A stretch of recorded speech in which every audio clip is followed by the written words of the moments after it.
Hi. Okay, so thank you for joining today's webinar. Nice to see old friends and some new people as well. It will be nice to have your video on so we can see you. My name is Saraswati and this is Sandhya, who's the person who's going to present the webinar today.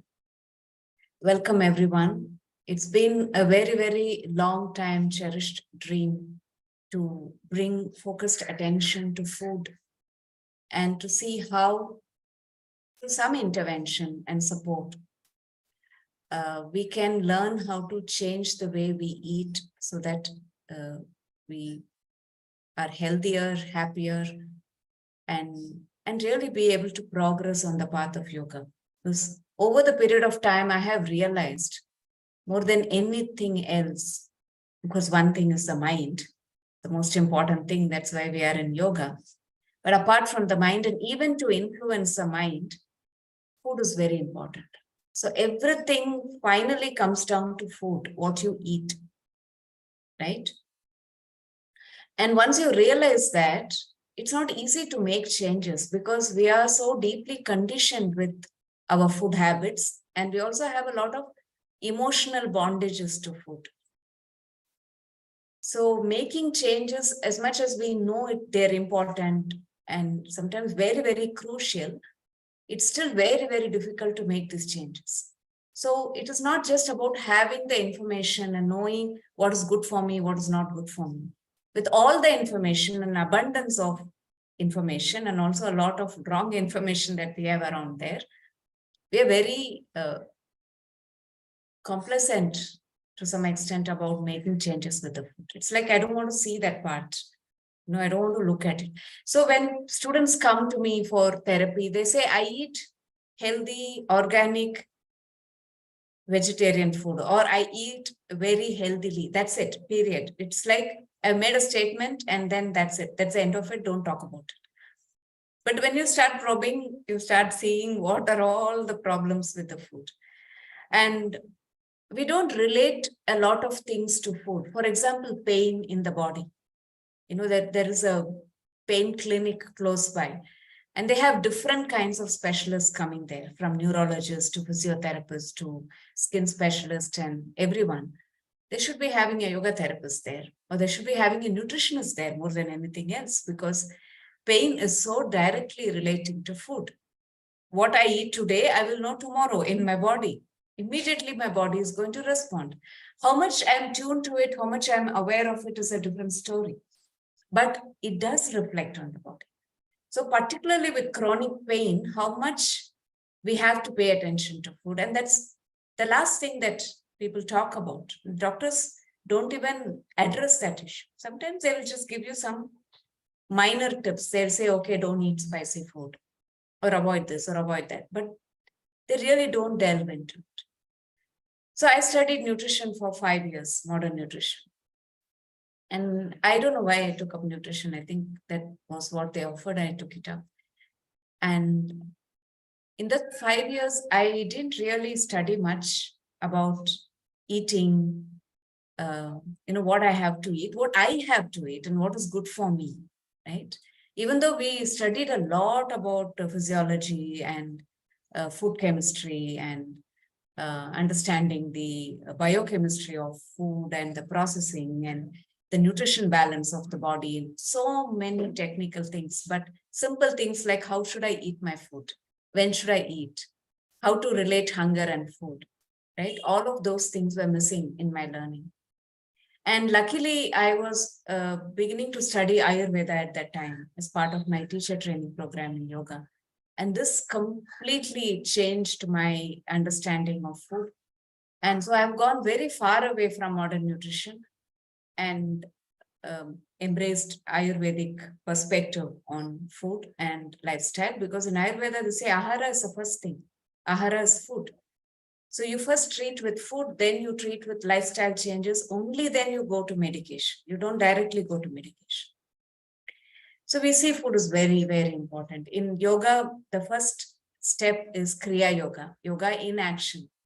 And tapas is the first aspect of Kriya Yoga. Tapas means primarily, according to Krishnamacharya, control or discipline with your tongue, which is responsible for two actions. One is eating and the other is speech. So again and again and again, Krishnamacharya stresses on the importance of food for a practitioner, for somebody who's aspiring to be on the path of yoga, somebody who really wants to improve the sattva guna, reduce the rajoguna and the tamoguna. If that has to happen, we really have to look at the food. Okay, so there are enough and more reasons why we need to pay attention to food, but it's like an elephant in the room. Most of the time, we want to pretend that it is not there. The problem is not there. But it's a huge problem today in the world because food is just so freely, easily accessible today than ever before. The switch of my button, I can get any kind of food come and delivered at my doorstep. In India, that's become a huge problem. It's a great possibility, but it's a huge problem. So I think it is the right time for us to really, really start looking at food with a magnifying lens and see now how can I take those little steps to move in the direction of better health and well-being. Okay. And really be the change makers in our family, in our community. It's not going to be easy, but somewhere some of us have to start that journey. Yeah, as parents, as teachers, I think who we are and how we work with our own food and lifestyle is going to impact other people. What you tell will not enter. Who you are and how you live will definitely inspire people. So that's the reason we wanted to offer this program. And I've known Sandhya for a long time now, and I've really seen her blossom as a person who's really so dedicated and committed to this cause. You know, she's not somebody who simply has learned something and is teaching it. She attempts to practice everything that she is bringing to the people and really interested in hand-holding people and helping them see that change for themselves. So I have also benefited from Sandhya's advice on food, and I wanted to share her wisdom with all of you. So over to Sandhya. Thank you for joining today. And we want to hear more about what this 4-month program is going to be about. And before that, share a little bit about yourself and your journey. Okay, sure. Thank you, Saras. That was a very meditative listening for whatever you're saying about food. It was like a beautiful poem to just listen to it. And yeah, so about me, I also studied nutrition and dietetics for 5 years. And I did internship in across all fields, food industry and then hospital industry, and then in the hotel industry also. Then I started working as a fitness professional in a wellness studio. That's how my journey started. Then I took a break. In Indian context, once you're married, many things shift. So, when you have children and all of that. So I quit working. And then for about 6-7 years, I was very contented as a homemaker. But then my journey with food always continued, because this is when actually I'm going to implement things. I'm going to see the reality. I'm going to see the child growing, and then what is the impact of these things on the child. And actual nutrition learning started here. Actually, when I was pregnant, that's when this question of how do I nourish this child and make her really healthy. My grandmother can just get up like spring from the floor in her 80s, but my mother is not able to. How can I bring this concept of health that my grandmother had, and how is it possible, was the question in my mind. That's when I started meeting. Naturally, it happened because the question was there in the mind. I think I attracted people in my life. I met a farmer who was 80 plus in his age, who was organically farming and living a life in a certain rhythm, in a certain way. Okay, so this inspired then the whole organic movement. This was about 10-15 years back, when the concept of organic farming itself was not much famous in India, at least in Tamil Nadu, it was not at all famous. So that's when I realized that, the food I'm eating, the dals or even the rice that I'm eating is actually processed. It has lost so much of nutrition. And there is a possibility to get better nutrition from soil, which is good in nutrition, instead of just feeding the chemicals to the soil. So this learning started initially. And then we went to a farm and had a farm-based living. So when I had to do that, when I had to be in a farm, now I need systems to make a better survival without the regular medical systems. So this is when I started exploring homeopathy and then Ayurveda, and then learning that certain preventive measures that you can take in life and have a certain rhythm with it will actually prevent a lot of disorders and the need to actually go and seek help from the medical system. So this is about the journey of learning, homeopathy. Not that I'm a well-versed person in homeopathy, but I just know the basics, how to use flower remedies for what, for my children. Then with Ayurveda, the exploration became huge because now the understanding of each food is not only from the Western spectacle, but also from the dosha spectacle. And how am I today? What is the seasonal change? What is the body saying about my dosha, whether I can eat this today or whether it is not okay today. For example, buttermilk is not something you can always take it. There are certain days it's going to be helpful to the body, but there are certain days it can be more harmful to the body. So this whole understanding began then after this exploration. And by then I had this craving in mind to do something. I was not contented as a homemaker any longer. This craving began in me. And that's when actually Saras insisted, why don't you do a workshop? So she is the one who actually initiated the process. From there, it was few workshops here and there. From there, I became a practitioner. Now I'm a holistic and integrative nutrition practitioner. And in the past 4 or 5 years, I've established a setup. So it has a brand, and then easily I'm meeting 100 to 150 people per year and hand-holding them in their healing process, helping them reverse their diabetes, helping them reverse their skin conditions and then obesity. And in doing all this, it's not only the modern nutrition or it's not only Ayurveda. It is an integrative approach to see what can actually help this person. Yeah, so that's about my journey. And yeah, about the course. So with this background, now I want to present to people a possibility to establish few more dimensions of healing as you are healer already. For example, if someone is yoga teacher, can they understand food from the Western and the Ayurvedic perspective also? So the moment they see a client, because you are also in a closer proximity to a client, and they will be able to believe you and then give you more information. So now you have the possibility of healing them better and hand-holding them better. However, yoga will be helpful in certain cases. It is primarily food. Sometimes a person may not even practice asana on certain days, but they will definitely eat food. So if some principles of food can be integrated, then it's going to create a huge shift in the healing potential and the possibility. So that is what made me feel that I think it's time to create the course and then present it to all the healing professionals and give the integrated approach.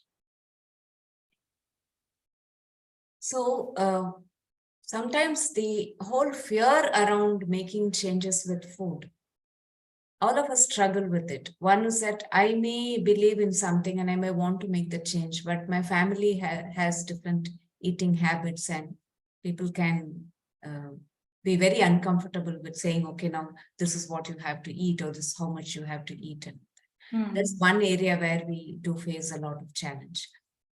And the other thing is that there's just so much information out there that I think, I mean, if I just want to know something, there are so many things out there that will like totally confuse me.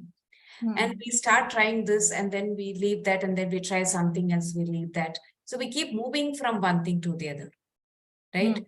So we are not able to make any kind of sustainable change. One is the actual challenge in implementing something. And the other is because of the abundance of information and the mind also wanting quick results. We keep moving from one thing to the other. How do you look at your course meeting these two challenges? Okay.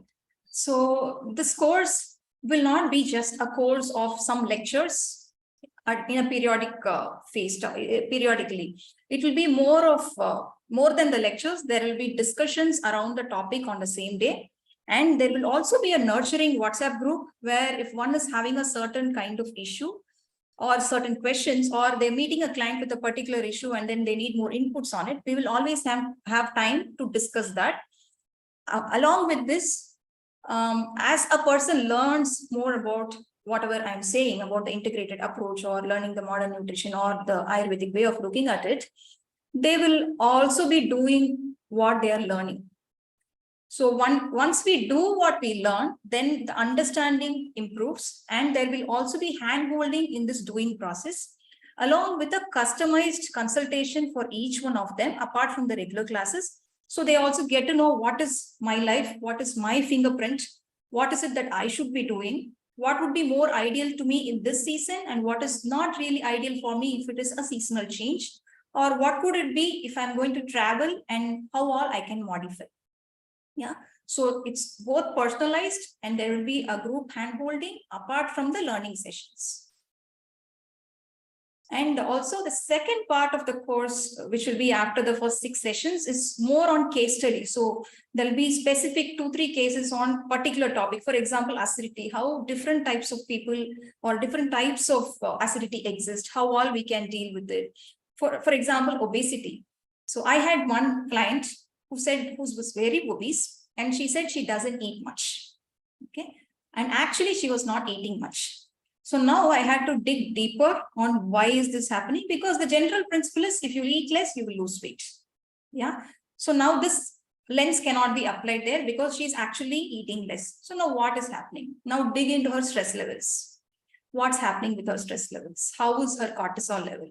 And what is her lifestyle? Is she even sleeping in the night? Is she prioritizing self-care and sleeping? Is she, and this is a person who exercises hardcore for 2.5 hours every single day, slogs in the gym. Is this even working for her? Yeah. So we feel that exercise is great, but it may not be great for some of us. It could be great for many, but not necessarily for a particular kind of person.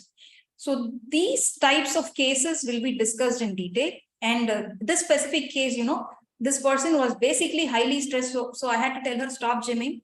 See if you can do some breathing exercises. I'll put you in touch with an asana teacher. Just relax and do an hour's practice. If possible, go for a walk in the night after dinner. Just a gentle, normal paced walk. Eat proper home cooked meals thrice a day. Don't starve. Because here the starvation mechanism has been kicked in because of stress, and that is what is causing all the issues with her. And she beautifully started losing 5 kgs every month, and life changed.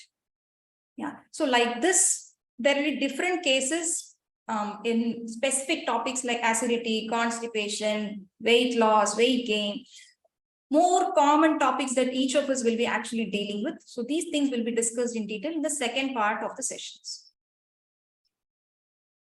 And the other question I have is, sometimes we get too religious about this food. We also know about conditions like anorexia and all that, where we go into an extreme level, and we're seeing this a lot in very young people nowadays. Yes. It's the whole idea of body image, and I have to be very thin. It's really crazy. If you're a Kapha Prakriti and you want to be like a Vata Prakriti, it's so unhealthy, right? Yeah. But that is what everything, the media and everything is constantly projecting to you and reinforcing in some way. You'll be also touching upon some of the eating disorders and maybe case studies or even some kind of a guidance on that aspect.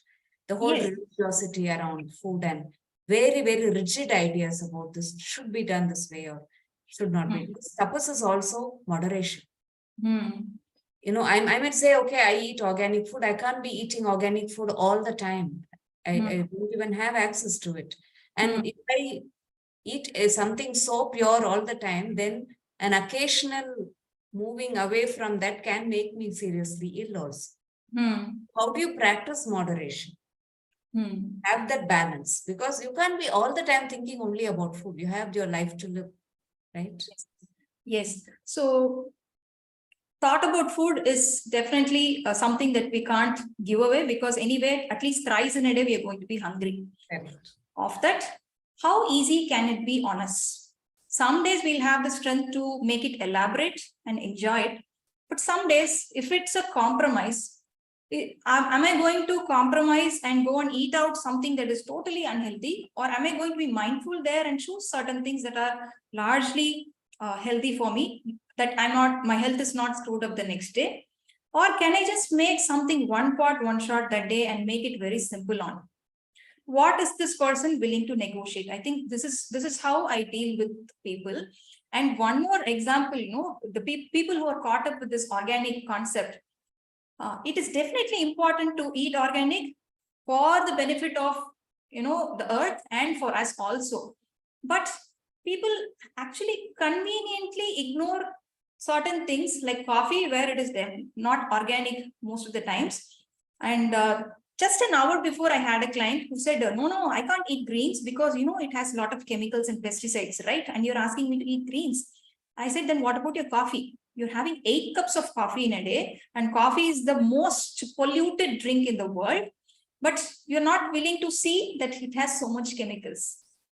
And so when I have a slight dislike for some food preparation, I bring in all reasons saying that it is not organic, so I'm not eating it. So this part will be broken. First, eat and respect whatever is on in front of you, and as much as possible, make it home prepared or at least processed. Yeah. And extremism is never advised. And, Ayurvedically, we never speak of extremism. Yeah. Yeah. And also we have to bring in the understanding of not only from Ayurvedic perspective on Vata, Pitta and Kapha type, also in, in modern science, we have 3 different frames of body. So if we understand that, then we will understand that, okay, this is a Kushbu or that heroine type where the body is broader and it will have a certain kind of muscle build. Now, when we relate this to Ayurvedic sense also, that this is a Kapha Prakriti. Yeah. So when I bring in foods, here I can bring in a little amount of salads. But with Vata Prakriti, but because some weight gain has happened because of that, if I'm going to bring in salads, it's going to be very, very unhelpful. And I'm often meeting clients who say, I eat salads, but I'm constipated. So the first thing that I'm having to do is stop eating salads, eat every vegetable cooked, add enough oil to the food. So sometimes we get into this template of less oil or no oil instead of understanding what is this body actually needing. And they end up depriving. So all of these concepts will definitely be discussed from both spectacles with some examples on cases also. The other aspect is the state of mind. One thing that I'm very happy that we are bringing into yoga teachers and therapists, of course, open to everyone. The yoga practice itself helps you to become more aware of your relationship with your body, relationship with your breathing, and how it is impacted by the food that you eat the previous night. How's my practice in the morning? It makes me, some foods make me very tamasic and heavy. Some foods make me very agitated and restless. So to be able to identify that relationship and actually say what makes me feel lighter and have more clarity and more energy to do what I want to do. And the whole thing hinges on the food that we eat, right? So I hope we can also touch upon that aspect. And because your state of mind is also the one which is going to decide what I will eat. Like, let's say you're very hungry and agitated, you go to a supermarket and shop for food, you will end up buying all the wrong foods because you're hungry and you're agitated, right? So your state of mind defines whether you go for a piece of cake or an apple when you're hungry, right? It's so easy to make that choice. When the mind is more sattvic, you choose what is healthy. If it is more tamasic or rajasic, you'll choose what is unhealthy, right? And so the practice helps you to navigate and move from the unwholesome choices to the wholesome choices. And the food helps you to improve your practice. So both are have a very strong relationship, symbiotic relationship. Yes. So that's another aspect that I think we need to look at. Yeah, and sometimes I'm also meeting a lot of yoga teachers, right? As much as they practice or teach yoga, the yoga off the mat is not happening. You accept classes in 7:30 or 8 or 9 p.m. in the evening, and what's going to happen to your sleep and your food? Yeah. And to your family. So they also need sunlight. They also need sleep at night, apart from the yoga practice and teaching yoga during the day. Yeah. So yoga off the mat also needs to happen, and that can happen largely with food and proper lifestyle. Sometimes when we teach something a lot, we almost assume that we are doing it. Yes. Yoga calls it Bhranti Darshan. I think I'm already doing it, but actually I'll be very far from it. I'll only be talking about it. Exactly. And Yeah. very often I meet this kind of people who say, I'm very active. Actually, if we measure, they're basically tired. So they think they are very active, but they would have walked only 2,000 to 3,000 steps in a day. So hardly any activity or any movement, but because the person is tired, I'm very active. That's the notion they have in their mind. Yeah, we have to break a lot of these ideas, and so it's going to be exciting, I'm sure, and transformative. I really hope that this will bring a lot of clarity and inspiration for many of us to make that shift slowly but surely in the right direction. Sure.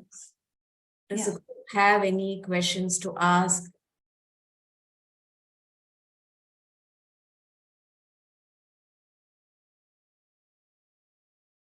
Or maybe Sandhya, you can share a little more, and then people might have some questions. If there's anything else you would like to share. Okay. I see every stream of healing or every stream of health professional as a valid professional. Yeah, be it allopathy, be it homeopathy, be it Ayurveda, or be it physiotherapy, whatever it is.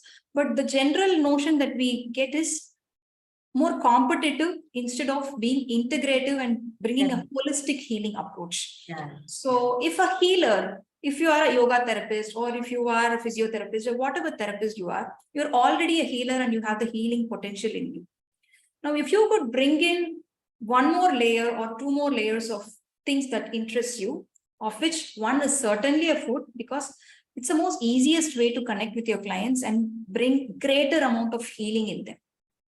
Yeah. So if the asana practice can bring in 40% of results along with proper food practice, it's going to double the result. So they're going to be with you, and you have a group you will nurture with all aspects.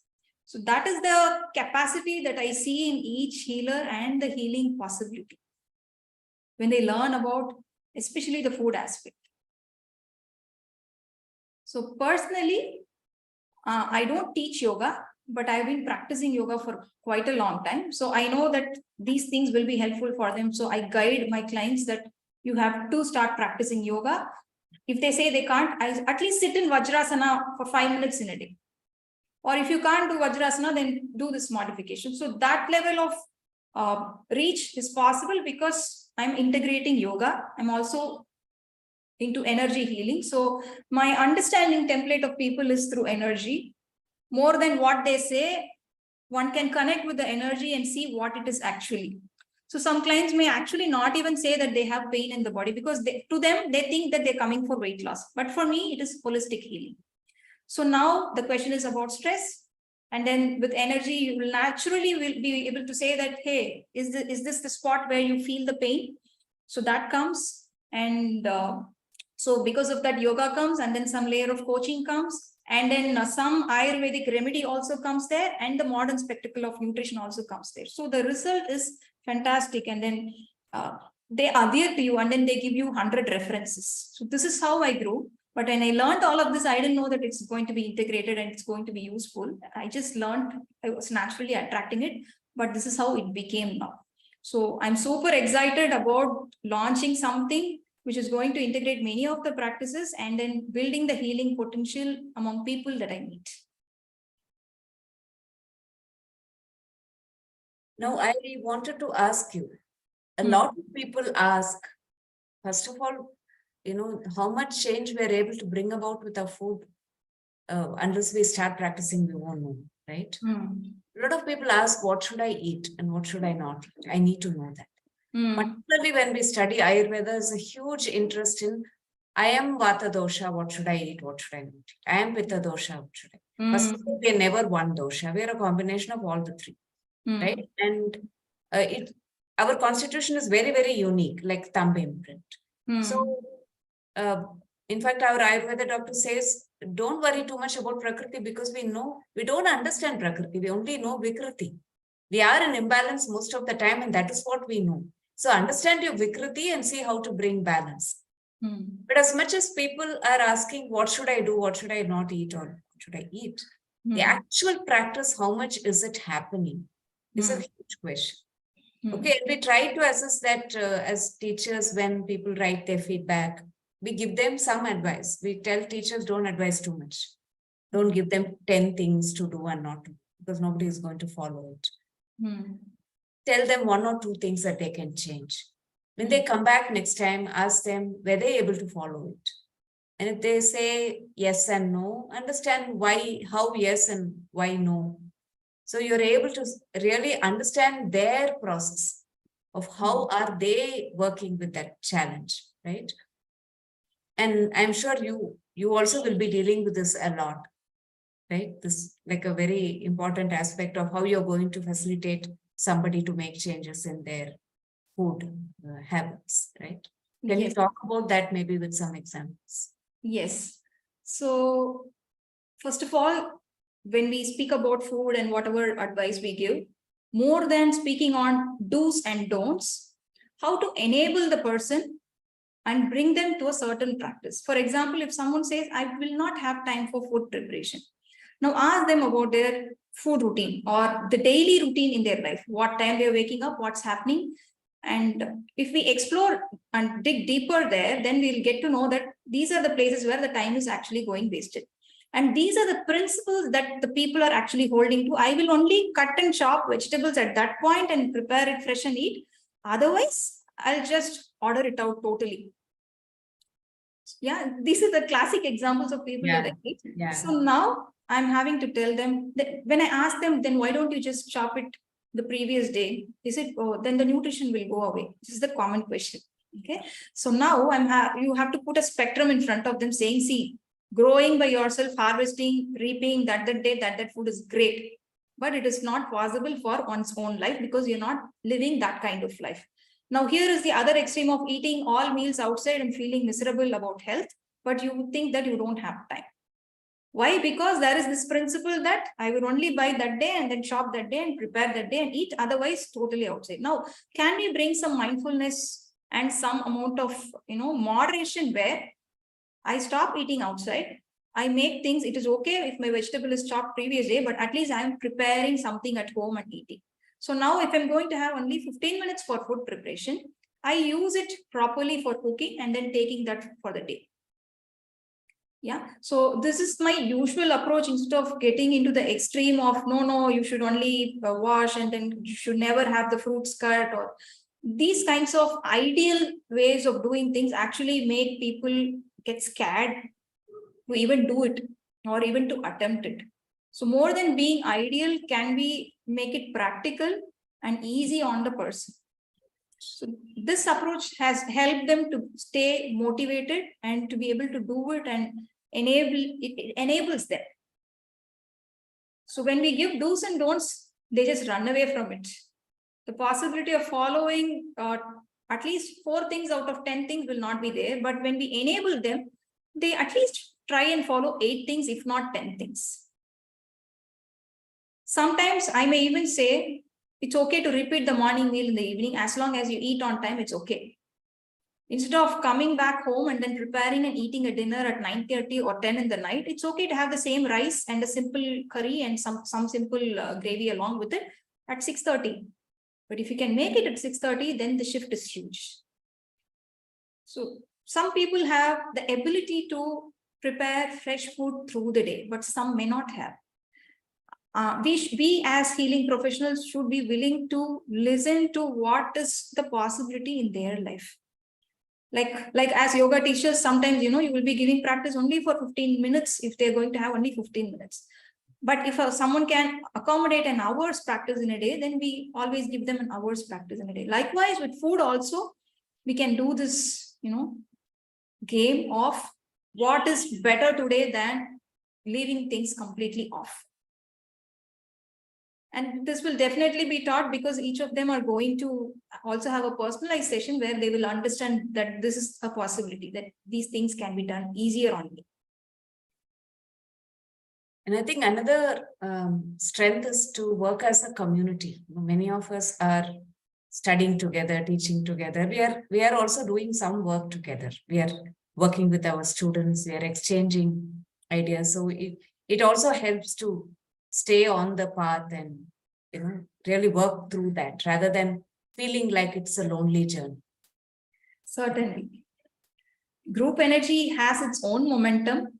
And so if I'm going to share a picture of food that I have eaten today, even if there is another person who might not be inclined to do it, by seeing this, there is a certain acceleration inside you. At least the next meal is sorted. Yeah. So there is a lot of motivation and there is inspiration and there is group learning where you have a certain question, you post it there, 10 people learn because of your question. So all of these things has a huge possibility. So group work has its own energy, along with it some personalization and a lot of sharing on case studies, along with the information also. Which is again, you either you get information on Ayurveda or you get information on modern nutrition. But both together as a template to somebody who comes with a certain issue, how can it be applied? So that will be the whole process of this 4-month course. Any questions?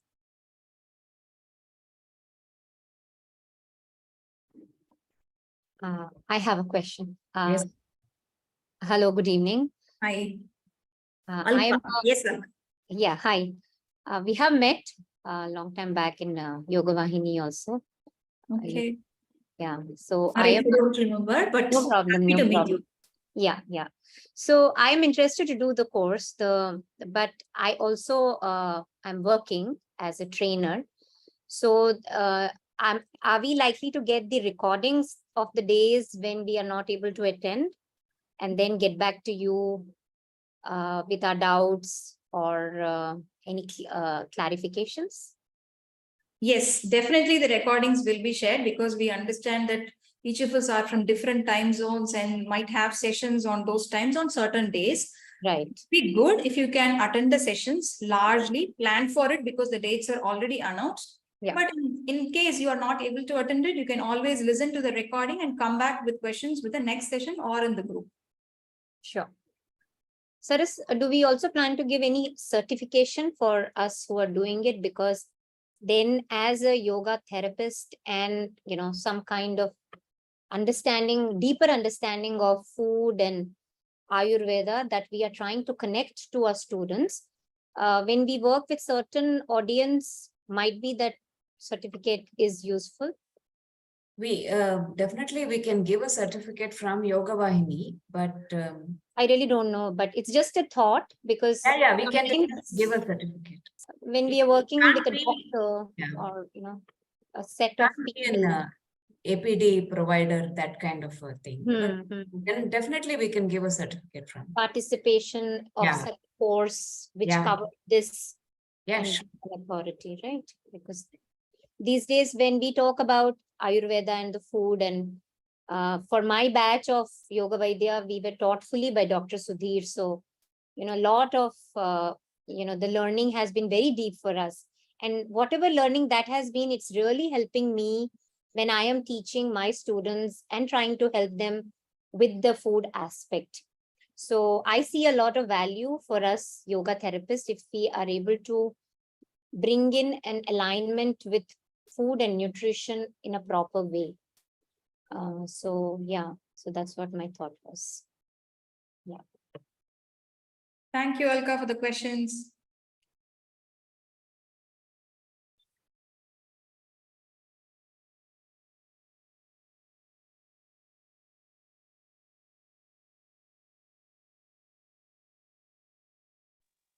Hi, doctor. This is Binu here. Okay. We met at the retreat recently. Yes. One correction. I am a paramedic. I'm not a doctor. Oh, all right. Hi, Sandhya. Hi. Yes. Thank you. I have a question. This is regarding post this first 6 weeks, which you said that you will be giving us individualized guidelines and guidance. So I just wanted a little bit more elaboration on that. Like I've been to Ayurvedic nutritionists, and then what they have done is they've given me a diet chart, like breakfast, lunch, dinner, and then what to have in the morning, how to begin my day with a teaspoon of coconut oil or ghee with warm water, etc. And then they monitor certain things. So I just want, I'm not that I'm expecting anything, but I just want to know how we'll be following over here.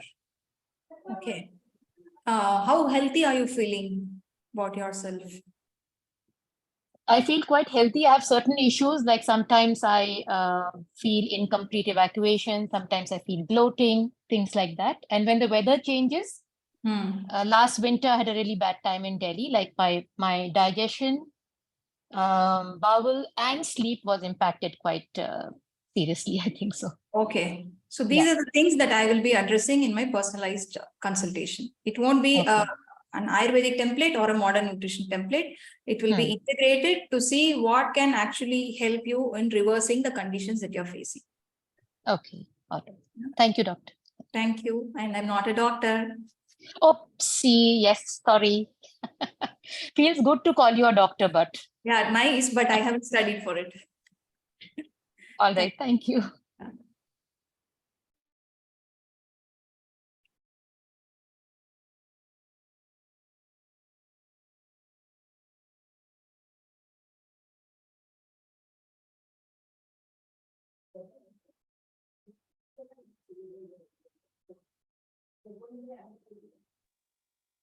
Hi, sorry, I just have one quick question. Just picking up on what Alka said, because of the time zone, I'm in Canada, and so the course would actually be at like 1 a.m. for me. So it's going to be pretty, it'll basically be impossible for me to join the live sessions. Do you have any issues if I join I just can watch the videos to learn? Will there be any issues with that? Obviously, it sounds like there'll be a WhatsApp group that I can obviously be a part of that. But in terms of the online learning, I won't be able to be there live. So I just wanted to see if that would cause any issues. Okay. It wouldn't be a problem, or it's just for the benefit of the group energy.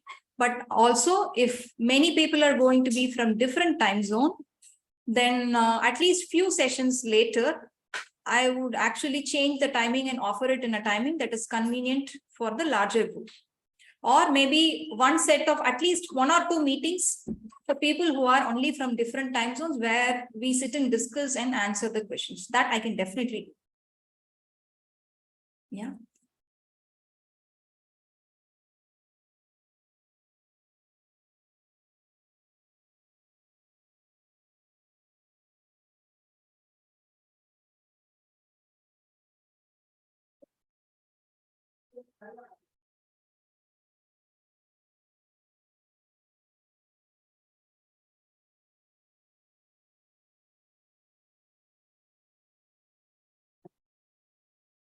My feeling is just being for 4 months together and slowly going through this every fortnight and all the discussions that are going to happen is going to really shift something in the mind. You know, we begin to see more, we become more aware, we start experimenting more, we start exploring certain possibilities that we never thought of before. And then we have also the group momentum. You know? That will definitely help. So there are many, many factors that can come together for this change to happen. And 4 months is a good period. We were first thinking of 6 months and thought, okay, 6 months may be too much for people to commit. 3 months seems too less. Then we have arrived at 4 months. And it's going to end in December. So everybody has this January resolution to start with. So we're going to prepare people towards the next year so that you can begin the 2024 with with a lot of changes already in place.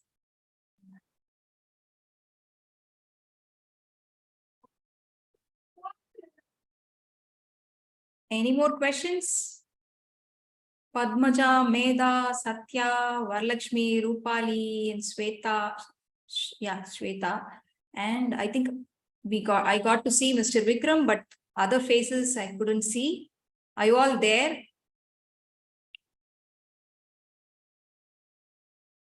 Hi, Sandhya. Also, Good hi, to see you. Padmaja. Hi. Hi.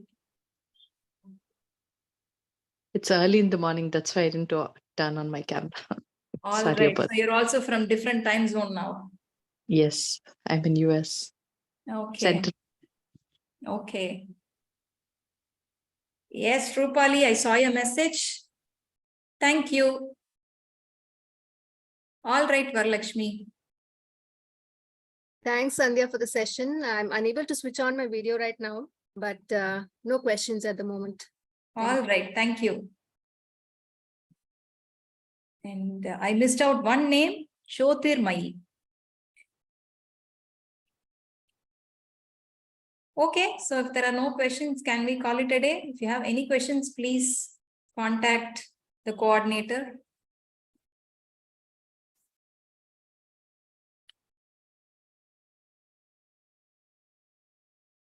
Vikram, do you have any questions? Hi. No, not really. I mean, it's some specific question, but I'm sure it'll be addressed in the course more along. We've talked about food, but there's obviously age related, right? Like my parents, the way they're eating and what I'm eating, there's a big, I guess there needs to be a bigger difference. So whether we'll cover those sort of topics and water, right? As much as like I think Saras was talking about the level of information. People say everything from 3 liters to something. It's really so those sort of things would you cover, right? Age, water, those things as well. Age factor, it can be incorporated, and water definitely yes. Even from the Western spectacle, it is not actually 3 liters or 5 liters. There is a specific calculation to the person's body weight. Yeah. So if we see on that, and if we see the amount of water that goes out of the system, then it's not the general 3 liters or 5 liters. So yeah, and it's quite confusing because I drink a lot of water, but like you said, most of it is going out of the system, I think, half the time. So I don't know, am I over drinking? Am I so anyway, those were two. Yes, it will be discussed how to even evaluate whether I'm hydrated enough and what is the actual calculation here and how all to get in the fluids. That will be discussed.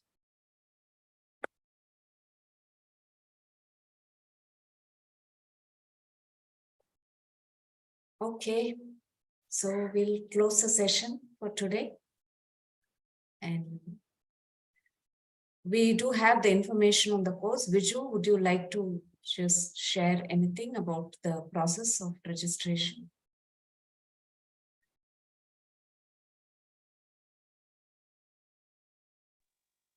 Yeah, so the link, I'll just share the link here for your own benefit for the full program details.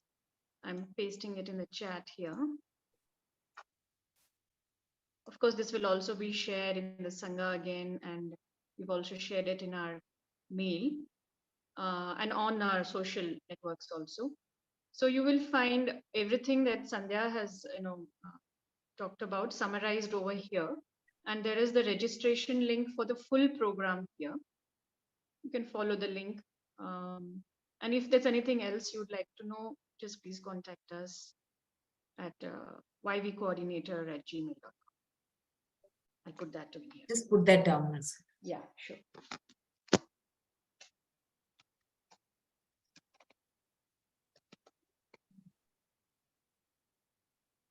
Are all of you on our mailing list? Because I see a few names which are new.